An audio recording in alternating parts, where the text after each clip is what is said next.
Oke, Assalamualaikum warahmatullahi wabarakatuh. Selamat pagi anak-anak. Kita masuki pertemuan kelima ya. Sini pertemuan kelima tentang himpunan ya. Jadi di sini tentang himpunan kita akan mempelajari tentang penyajian himpunan, ya. Terus himpunan kosong dan himpunan semesta. Ada juga diagram Venn. Nah, jadi pertemuan kali ini kita akan ngebahas 3 materi ini. Nah, yang pertama konsep himpunan. Ya. Himpunan adalah sekumpulan objek atau benda yang memiliki karakteristik sama atau terdefinisi, ya, dengan jelas. Definisi tersebut dapat berupa kesamaan ciri, sifat, atau karakteristik objek dalam himpunan tersebut. Sebagai akibatnya, objek lain yang tidak memiliki kesamaan ciri, sifat, ataupun karakteristik tersebut tidak ikut sebagai anggota himpunan tersebut. Ya. Jadi yang memiliki karakteristik atau terdefinisi itu yang masuk ke dalam himpunan. Kalau tidak ada, berarti dia tidak memasuki atau tidak masuk dalam himpunan tersebut. Oke. Nah, di sini ada kumpulan yang termasuk himpunan. Kumpulan yang termasuk himpunan di sini nomor 1 ada kumpulan siswa yang lahir pada bulan Agustus. Nah, di sini dia mempunyai ciri, ya, cirinya lahir pada bulan Agustus. Berarti yang bukan lahir di bulan Agustus, dia tidak masuk ke dalam himpunan siswa yang lahir di bulan Agustus. Ataupun dia sudah terdefinisi, definisinya yaitu lahir pada bulan Agustus. Yang kedua, kumpulan siswa laki-laki, ya kan. Nah, di sini cirinya adalah laki-laki. Berarti kalau nanti ada siswa perempuan yang masuk ke himpunan sini, berarti itu bukan termasuk himpunan. Ada juga kumpulan buah-buahan yang diawali dengan huruf M. Nah, di sini buah-buahan yang diawali dengan huruf M. Ya, ini contohnya banyak ya, seperti mangga, ya kan. Itu adalah buah-buahan yang awalnya huruf M. Berarti buah-buahan yang bukan diawali dengan huruf M itu tidak masuk dalam himpunan ini atau dalam kumpulan ini. Nah, yang keempat, kumpulan nama kota di Indonesia yang diawali dengan huruf S. Nah, nama kota di Indonesia yang diawali dengan huruf S. Berarti dia terdefinisi. Definisinya apa? Definisinya kota di Indonesia yang awalannya huruf S, ya, seperti Surabaya, Solo, ya kan. Kalau Jakarta berarti tidak masuk. Terus kumpulan binatang yang berkaki 2. Nah, di sini kumpulan binatang yang berkaki 2 udah jelas ya definisinya. Nah, memiliki kesamaan ciri, berarti binatang yang berkaki 2 ya cirinya. Terus definisinya juga dia sudah terdefinisi atau sudah kumpulkan dalam binatang yang berkaki 2. Berarti binatang yang berkaki 4 nanti tidak akan masuk dalam himpunan ini. Nah, ada juga kumpulan yang bukan himpunan. Yang kalau yang tadi pertama tadi ada kumpulan yang termasuk himpunan, di sini ada juga kumpulan yang tidak. Yang pertama ada kumpulan kota besar di Indonesia. Nah, kumpulan kota besar di Indonesia ini tidak terdefinisi. Kenapa? Karena kota besar di Indonesia ini tidak ada batasnya, ya. Batasannya apa kota besar itu? Ya kan? Ataukah luas wilayahnya yang luas, ya, atau penduduknya yang banyak, atau gedung-gedung banyak-banyak gedung, nah gitu. Kan ini tidak terdefinisi. Jadi ini termasuk kumpulan yang bukan himpunan. Terus ada juga kumpulan orang kaya di Indonesia. Nah, definisinya atau ciri, ya, sifatnya apa orang kayanya itu? Orang kaya di Indonesia, dia tidak terdefinisi karena dia tidak mempunyai batas. Batasan orang kaya itu apa sih? Ya kan? Apa dia yang mempunyai mobil Lamborghini, ya kan? Bisa disebut orang kaya? Ataukah dia orang yang mempunyai uang 1 miliar bisa disebut orang kaya? Ya kan? Ini tidak terdefinisi. Jadi untuk kekayaannya itu seperti apa? Terus ada kumpulan siswa yang pandai di sekolahmu. Nah, kumpulan siswa yang pandai di sekolahmu. Nah, ini Definisi pandainya apa? Ya kan? Pandainya dia pandai pelajaran apa? Ya kan? Nah, sehingga dia tidak didefinisi. Kalau semuanya kumpulan siswa yang pandai matematika di sekolahmu, wah ini udah jelas, kita tinggal lihat aja nilainya.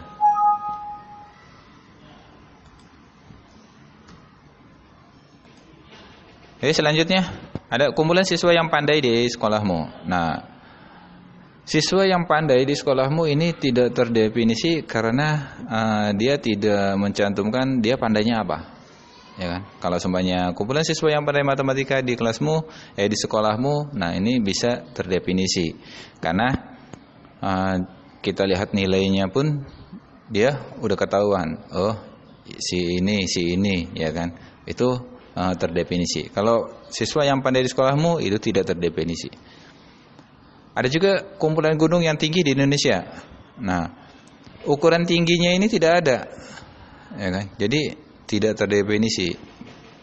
Seharusnya kumpulan gunung yang tingginya kurang dari 5.000 kaki. Nah, baru tuh terdefinisi. Berarti gunung yang ada di Indonesia ini yang tingginya kurang dari 5.000 kaki itu bisa disebutkan. Tapi kalau kumpulan gunung yang tinggi di Indonesia ini tidak bisa disebutkan. Ada lagi kumpulan pelajaran yang disenangi siswa. Nah, kumpulan pelajaran yang disenangi siswa. Karena kalau kita melakukan survei pun tidak semua siswa itu menyukai semua pelajaran, ya. Pasti ada aja 1-2 siswa yang tidak menyukai pelajarannya. Ya, jadi kumpulan siswa yang disenangi yang senangi pelajaran itu tidak terdefinisi. Nah, ini konsep himpunan. Anggota dari suatu himpunan biasanya disimbolkan dengan tanda E, ya. Terus sedangkan bukan anggota himpunan biasanya dilambangkan dengan tanda E cuma dicoret. Itu gampangnya aja ya. Oke. Sekarang penyajian himpunan. Ada 3 cara untuk menyajikan suatu himpunan.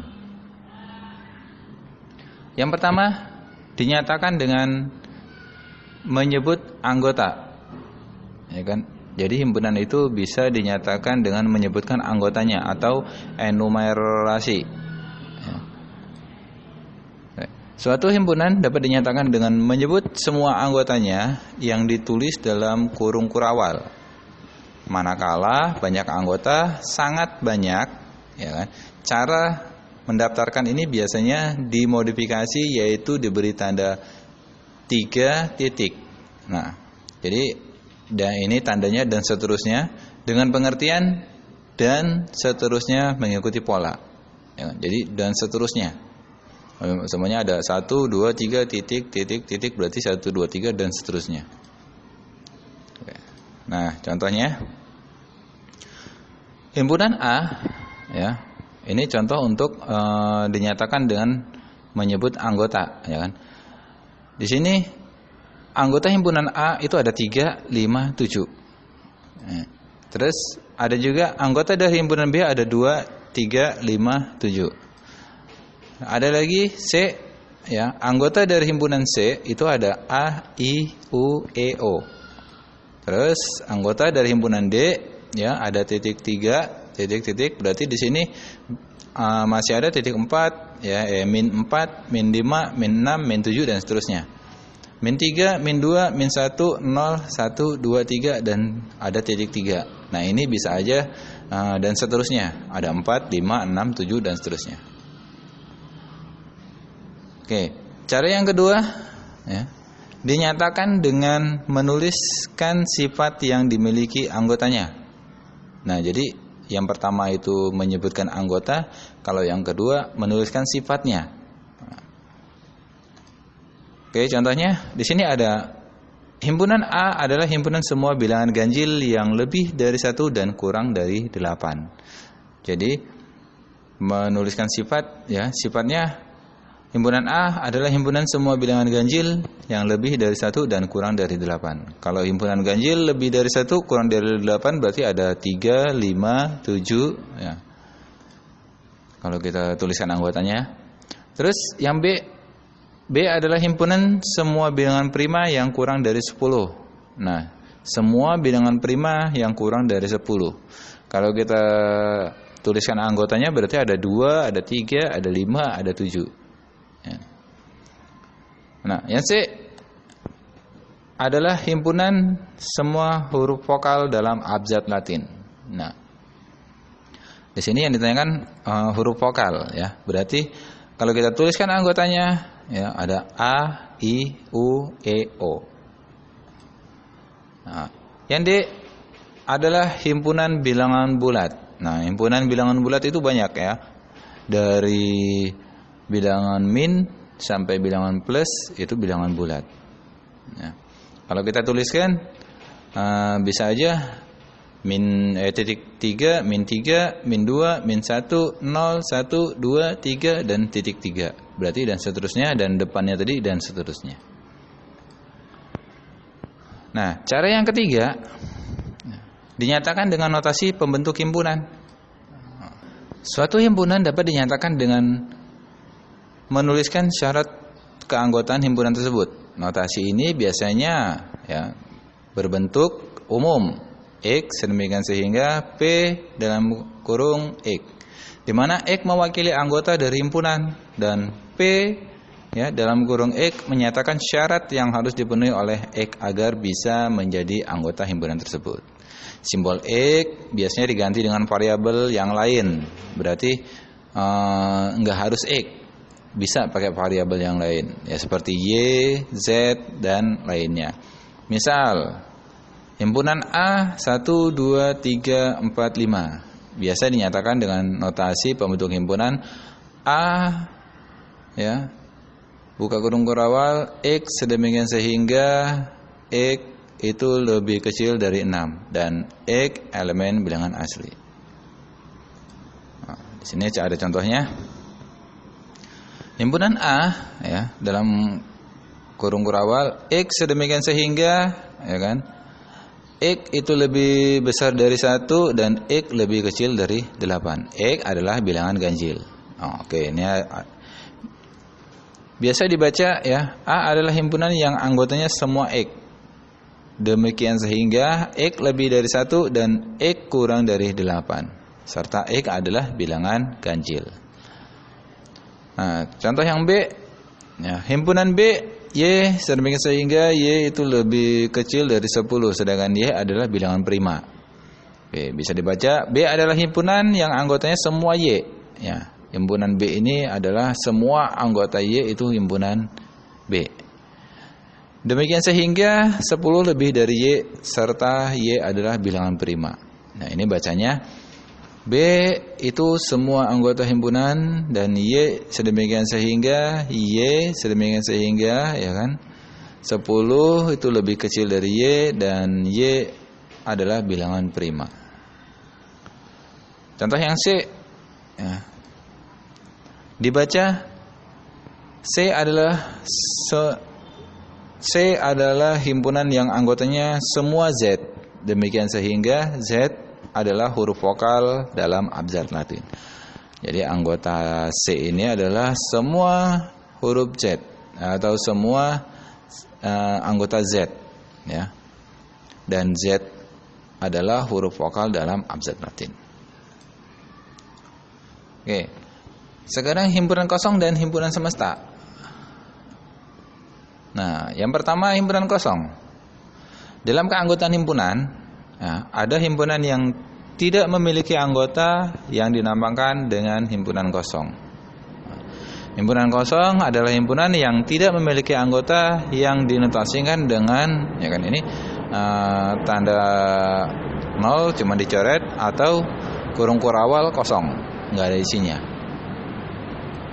Oke, kita contoh.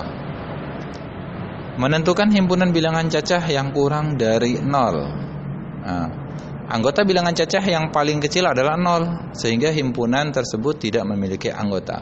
Sedangkan perintahnya menentukan himpunan bilangan cacah yang kurang dari 0. Sedangkan di bilangan cacah itu tidak ada yang lebih kecil, yang lebih kecil adalah 0. Berarti kalau suruh menyebutkannya itu tidak ada anggotanya atau himpunan kosong.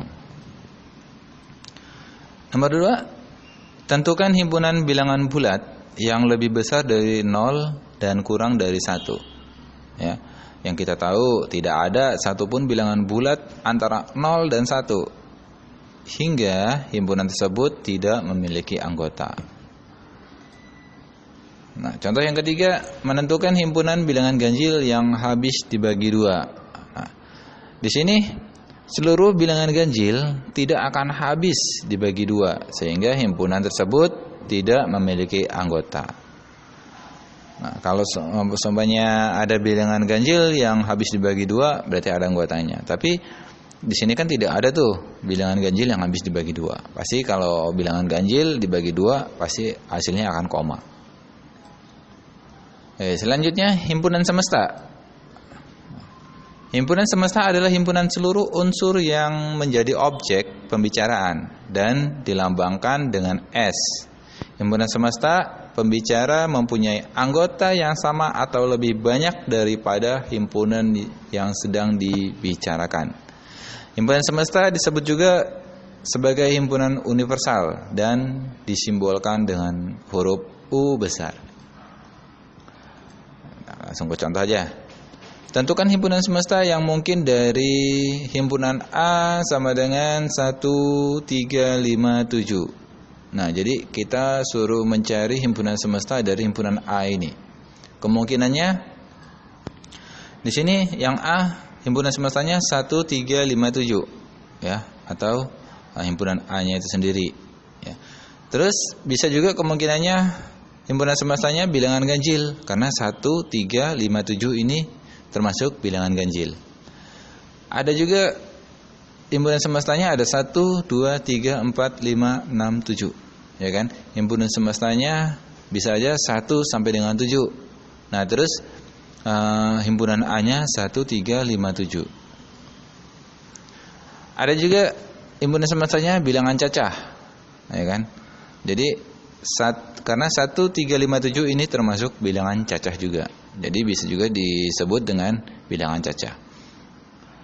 Yang E, 10 bilangan asli pertama. Nah, ya kan kalau kita bicara bilangan asli itu kan ada ya kan, ada 1, ya kan, ada 2, ada 3, ada 4, ada 5, ya kan, ada 6, ada 7, ada 8, ada 9, ada 10. Nah, di sini 10 bilangan asli pertama, ya kan. Berarti 1 sampai dengan 7 ini masuk ke dalam bilangan asli pertama. Nah, sekarang kita ke diagram Venn. Cara menyajikan himpunan juga bisa dinyatakan dengan gambar atau diagram yang disebut dengan diagram Venn. Diagram Venn diperkenalkan oleh pakar matematika Inggris bernama John Venn ya pada tahun 1834 sampai 1927. Petunjuk dalam membuat diagram Venn antara lain, nah jadi untuk membuat diagram Venn ada beberapa petunjuknya. Yang A, himpunan semesta ya atau S digambarkan sebagai persegi panjang dan huruf S diletakkan di sudut kiri atas. Yang B, setiap himpunan yang ada dalam himpunan semesta ditunjukkan oleh kurva tertutup sederhana. Yang C, setiap anggota himpunan ditunjuk dengan titik. Terus yang D, bila anggota satu himpunan mempunyai banyak anggota, maka anggotanya tidak perlu dituliskan. Berarti kalau ada yang double, itu cukup satu kali menulisnya. Oke, kita ke contoh aja. Di sini diagram Venn dari himpunan S atau himpunan semesta ada 1, 2, 3, 4, 5, 6, 7, 8, 9.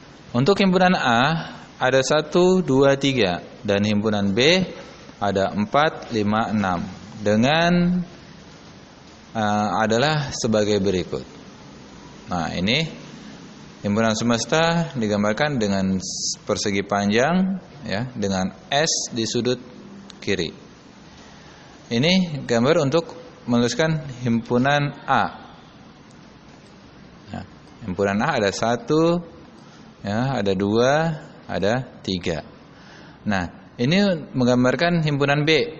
Ya, himpunan B itu ada 4, ada 5, dan ada 6. Nah, himpunan A ya 1 2 3, himpunan B ada 4 5 6. Sedangkan di sini himpunan semestanya ada 7 8 9. Berarti 7 8 9 kita tuliskan di luar dari kedua himpunan ini. Nah, 7 ya kan? 8-nya ada di sini dan 9-nya ada di sini. Nah, jadi inilah himpunan semesta yang mencakup himpunan A dan himpunan B serta sisa dari himpunan A dan B. Jadi semua anggota ini adalah himpunan semesta. Oke, contoh kedua, diagram Venn dari himpunan semesta 1 2 3 4 5 6 7 8 9. Oh, himpunannya masih sama. Tapi di sini yang berbeda himpunan A dan himpunan B-nya, ya. Himpunan A-nya ada 1, 2, 3, 4. Nah, himpunan B-nya ada 4, 5, 6, 7. Adalah sebagai berikut. Nah, ini kita gambarkan kotaknya dan himpunan semestanya. Ini untuk himpunan A-nya, ya kan? Himpunan A ada 1, ya kan? Ada 2, ada 3, ada 4.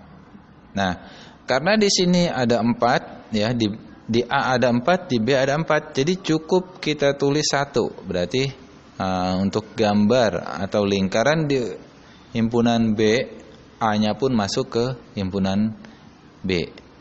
Berarti 4 ini masuk himpunan A dan masuk himpunan B.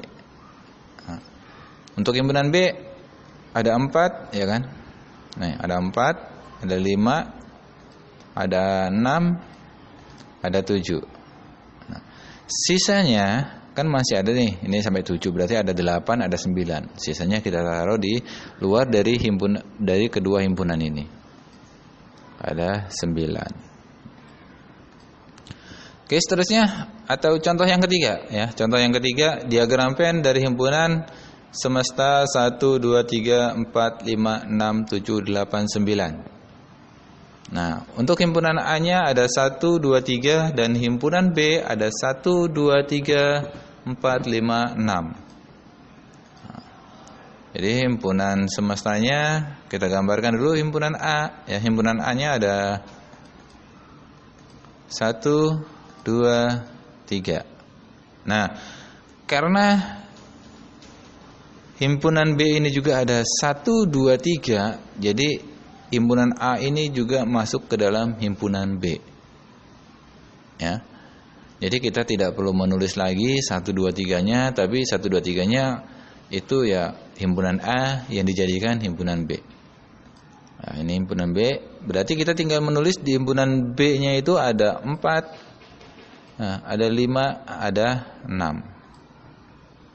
Nah, untuk sisanya berarti ada 7, 8, 9.